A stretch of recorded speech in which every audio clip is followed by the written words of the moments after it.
our gospel lesson today. Would you please stand for the gospel lesson? The gospel lesson today is from John. We're in chapter 11, verses 17 through 37. And on his arrival, Jesus found that Lazarus had already been in the tomb for 4 days. And now Bethany was less than 2 miles from Jerusalem, and many Jews had come to Martha and Mary to comfort them in the loss of their brother. And when Martha heard that Jesus was coming, she went out to meet him, but Mary stayed at home. "Lord," Martha said to Jesus, "if you had been here, my brother would not have died. But I know that even now God will give you whatever you ask." And Jesus said to her, "Your brother will rise again." Martha answered, "I know he will rise again in the resurrection at the last day." And Jesus said to her, "I am the resurrection and the life. The one who believes in me will live even though they die, and whoever lives by believing in me will never die. Do you believe this?" "Yes, Lord," she replied. "I believe that you are the Messiah, the Son of God, who is to come into the world." And after she had said this, she went back and called her sister Mary aside. "The teacher is here," she said, "and is asking for you." When Mary heard this, she got up quickly and went to him. And now Jesus had not yet entered the village, but was still at the place where Martha had met him. When the Jews who had been with Mary in the house comforting her noticed how quickly she got up and went out, they followed her, supposing she was going to the tomb to mourn there. And when Mary reached the place where Jesus was and saw him, she fell at his feet and said, "Lord, if you had been here, my brother would not have died." And when Jesus saw her weeping, and the Jews who had come along with her also weeping, he was deeply moved in spirit and troubled. "Where have you laid him?" he asked. "Come and see, Lord," they replied. And Jesus wept. And then the Jews said, "See how he loved him." But some of them said, "Could not he who opened the eyes of the blind man have kept this man from dying?" This is the reading of the word of our Lord. You may be seated.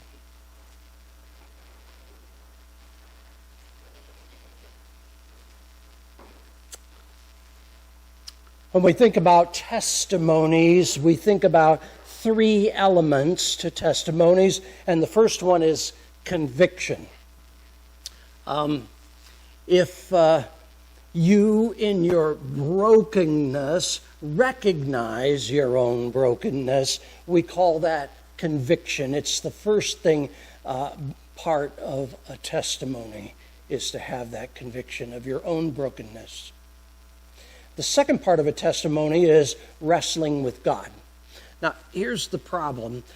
Many of us aren't ready to accept God, and so we know we can't do it on our own. We're suffering because we're trying to do it on our own, and yet we're not really ready quite to embrace the whole idea of God. That creates this tension that I call wrestling, our wrestling with God. So the first one is conviction, the second one is wrestling with God, and the third one is that God redeems or heals us or saves us, whatever terminology you want to use. So in a testimony, we have conviction, wrestling with God, and ultimately salvation. You may have heard the name Josh McDowell. Any of you heard the name Josh McDowell? Sure. Josh McDowell has been around a long time. He's written over 150 books.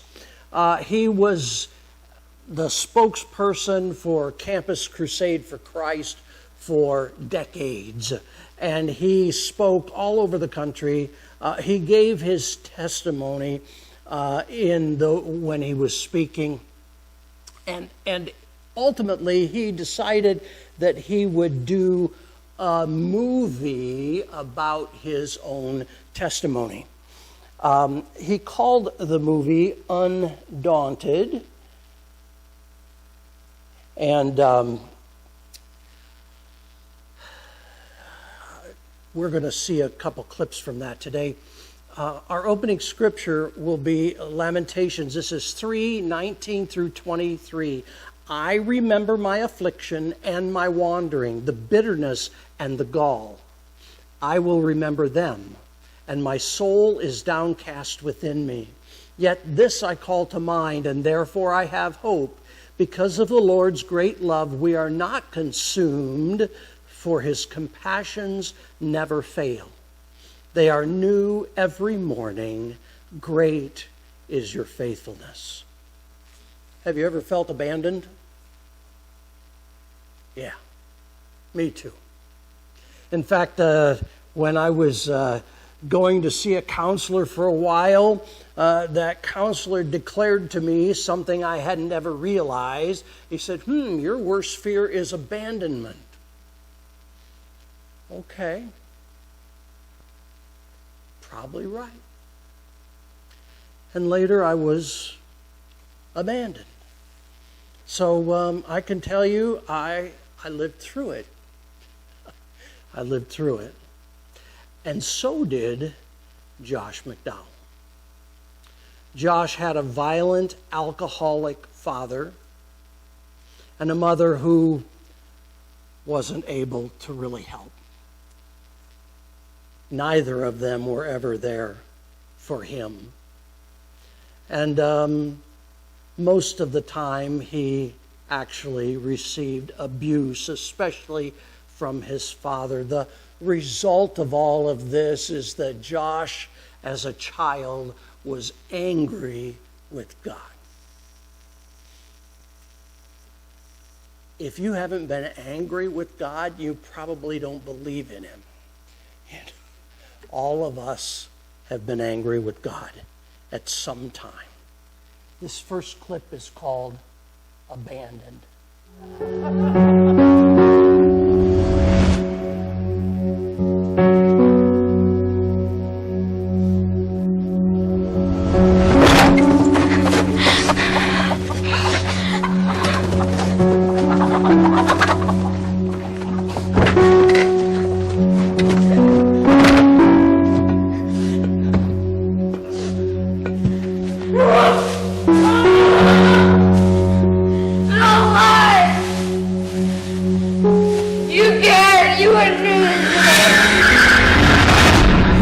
Abandoned. I hate you, God! I hate you! Have you ever felt nobody cares whether you'll live or die? I hate you, Dad! That's how I felt at 11 years old when I was hiding in the silo. I felt I had no one to turn to. And I became angry. I became angry at God, if God even existed. And I damned him. I called him every name in the book. And I cursed and damned my father too, because I felt he had abandoned me.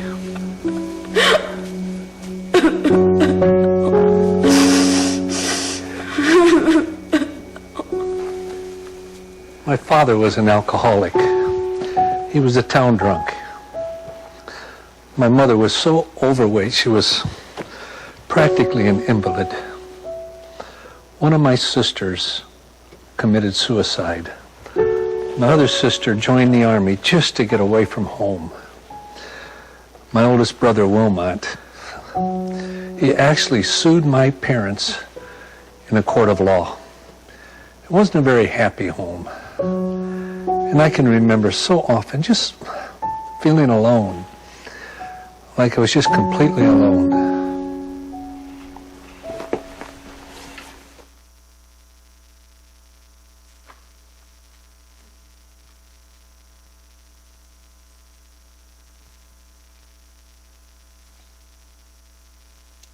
So, we as human beings have a need to belong. Family, to be a part of that. community to be a part of that. Maybe one of those shopping clubs you have I don't know. Church, we just need to be a part of something. Josh experienced none of that. He experienced neglect, abuse, isolation. He really didn't have any friends. There was no miraculous transformation in his life. There was no one there to help him. His siblings filed a lawsuit against his parents. One of them went into the military, another committed suicide. Each of them coped in their own way. For Josh, his coping was self-reliant. He gained a defiant spirit, and he began to persecute Christians. Yeah. He was absolutely certain that Christians were arrogant and stupid, and he set out to prove it. Psalm 22, verses 1 and 2, my God, why have you forsaken me? Why are you so far from helping me and from the words of my groaning? Oh my God, I cry in the daytime, but you do not hear, and in the night season, and am not silent. When we feel abandoned, it shapes our view of God.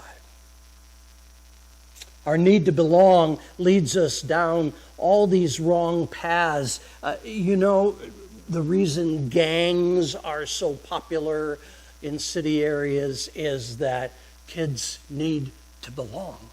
They just want to be a part of something, and they get sucked into really awful situations as a result of that need.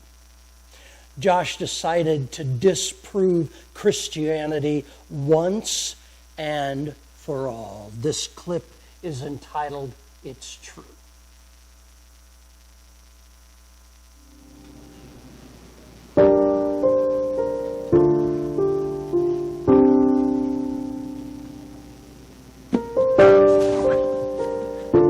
I was really determined to prove those students and professors wrong about Christianity.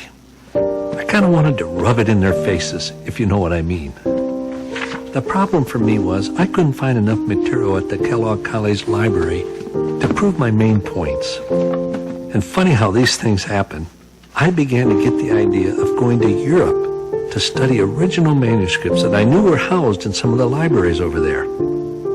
It was early summer 1958. I had my own money. That wasn't a problem. So I flew to England and just began to read everything I could get my hands on. I read the works of many well-known skeptics.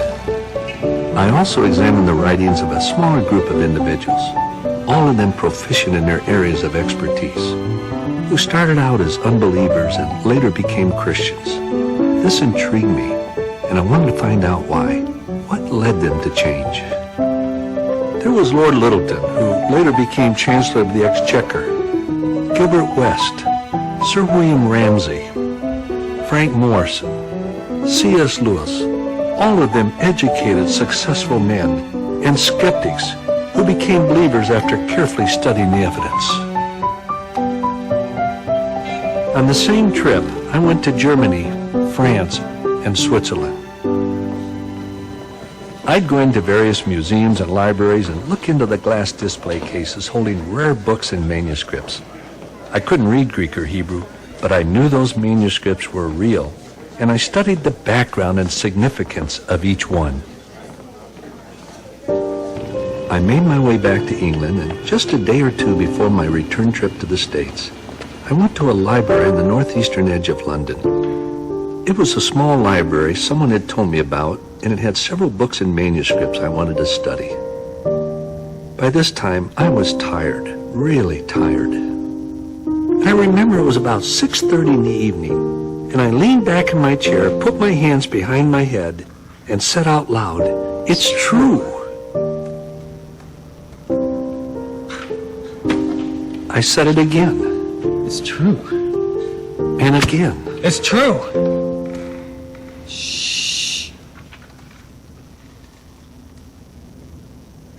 I had started my journey an obnoxious agnostic university student who thought Christians were airheads. I had set out to refute their beliefs and disprove the resurrection. But after all my research, in spite of my prejudice, I realized I didn't have a valid defense. The historical evidence all pointed the other way, and I realized my rejection of the Bible and Christianity was based more on emotion than intellect. I wasn't ready to become a Christian, but I had to admit there was compelling evidence to consider, evidence that demanded a verdict.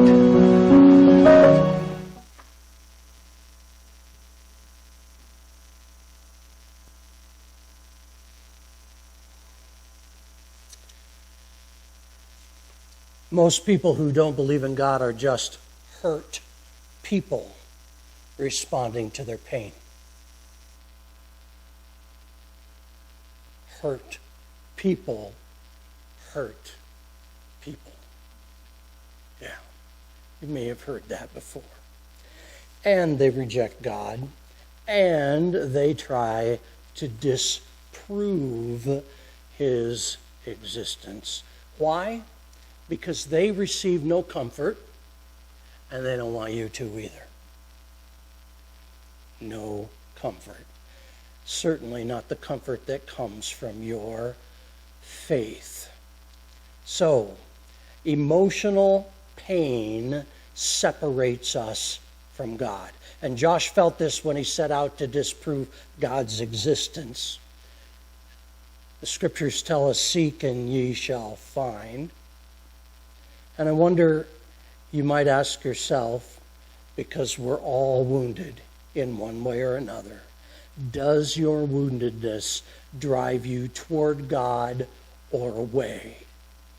And I don't want you to ask that just for yourself. I want you to think about your loved ones, your friends, your co-workers, your family. When you experience them, you might just think about the hurt that they carry and the fact that it is either drawing them closer to God or pushing them away from God. It helps us to have empathy for the other. So if you look for him, and this is Romans 1:19 and 20, because what may be known of God is manifest in them, or God has shown it to them. For since the creation of the world, his invisible attributes are clearly seen, being understood by the things that are made, even his eternal power and Godhead, so that they are without excuse. If you don't clearly see God, it's because you are turning away, not because God is. God makes himself plain. He makes himself evident. And he says that we are without excuse. So when Josh's life was transformed, others saw Jesus in him, including his alcoholic father. This clip is called "Father Accepts Christ."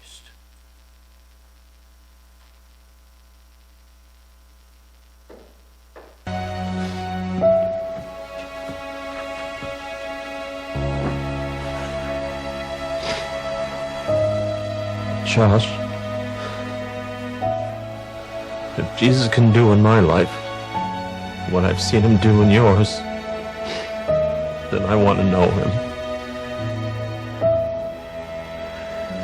You need to ask him into your life, Dad. Open your heart to him and pray.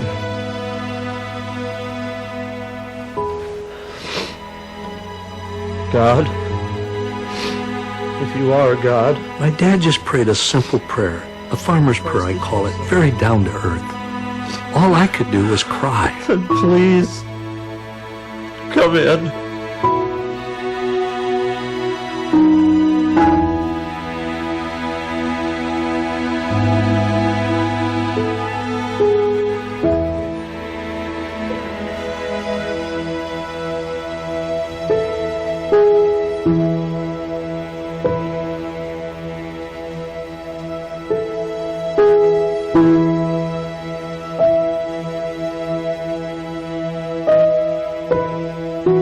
came to Christ, my life changed over about a period of a year and a half.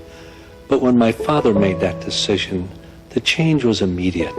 I saw him change right before my eyes. It was like somebody reached down and turned on a light bulb in his life. And only once after that did he ever touch alcohol. And he got it as far as his lips, and that was it. All of you remember the way I used to be. I was the town drunk. I was an embarrassment to my family. Tom, you were up there on the hill that day when Junior was moving the house, stumbling, falling down, drunk. I was an embarrassment. And my wife is gone now. I can't make it up to her, but I can tell you one thing, and it happened right here in this diner, is when my son Josh said to me, "Dad, I love you." And those were his exact words, "Dad, I love you." And that's... As a result of my dad's decision to trust Christ, scores of people in our town and the surrounding area came to know Jesus Christ as Savior and Lord.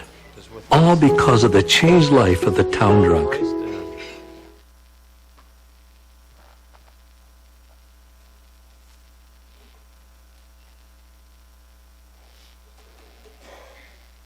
You ever known anyone like that? Found Christ later in life. Rhonda tells me all the time about her own father and the transformation that he went through almost instantly as a result of his own faith, and of her husband that also went through a strong transformation and became a person who could not stop talking about his Lord. I've known people like that as well. People who were so touched, their lives were so transformed that they can't stop talking about the love that they received that they never, ever, ever knew before in their lives. You think everything was wonderful for Josh after this? No. No, it's just not the way life works, is it? He went through more trials. He ended up with another alcoholic in his life. He struggled. But the difference was God was there for him. And as a result of God's presence, Josh learned and Josh grew. And ultimately, he became a witness. The witness that Christ intended him to be. This is Psalm 103, verses 1 through 5. Excuse me. Bless the Lord, O my soul, and all that is within me. Bless his holy name. Bless the Lord, O my soul, and forget not all his benefits. Who forgives all your iniquities, who heals all your diseases, who redeems your life from destruction, who crowns you with loving kindness and tender mercy, who satisfies your mouth with good things so that your youth is renewed like the eagles. When Christ is in your life, it's not about blessings, or at least it's not just about blessings. It's about strength. Christ gives you endurance to withstand the things that you otherwise would succumb to. And it's about righteousness. It's about that desire in your heart to do the right thing. Not that it'll always work out that way, but you really, really, really want it to. You work very hard to be that person you believe Christ has called you to be. Josh had a void in his life due to abandonment, and God filled that void and gave him his heart. I called this message today, Can God? And really the question is, can God save? Can God save us?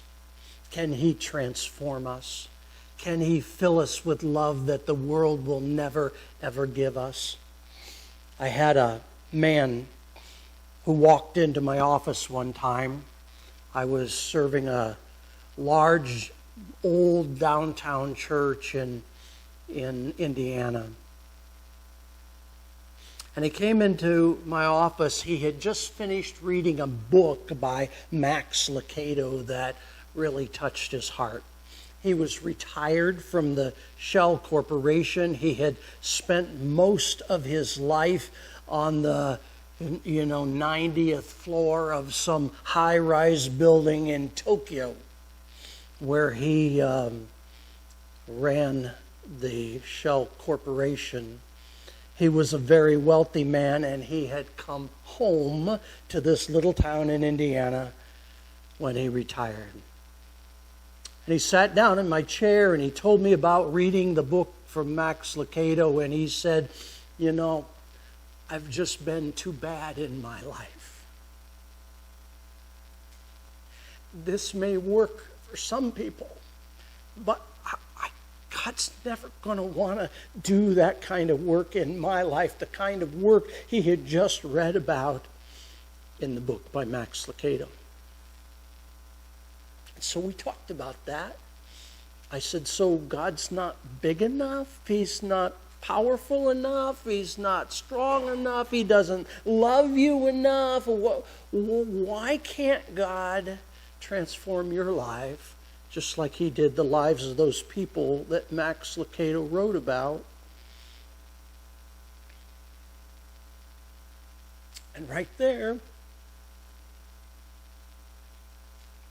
he bowed his head and he accepted Christ in my office.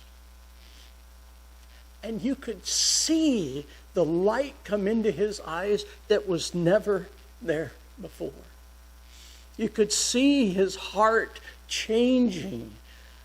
He became an active part of our men's group, and he was constantly talking about what happened to him. He couldn't stop talking about it because it made such a difference in his life. Great is thy faithfulness. Great is thy faithfulness. Morning by morning, new mercies I see. All I have needed, thy hand hath provided. Great is thy faithfulness, Lord, unto me. God bless.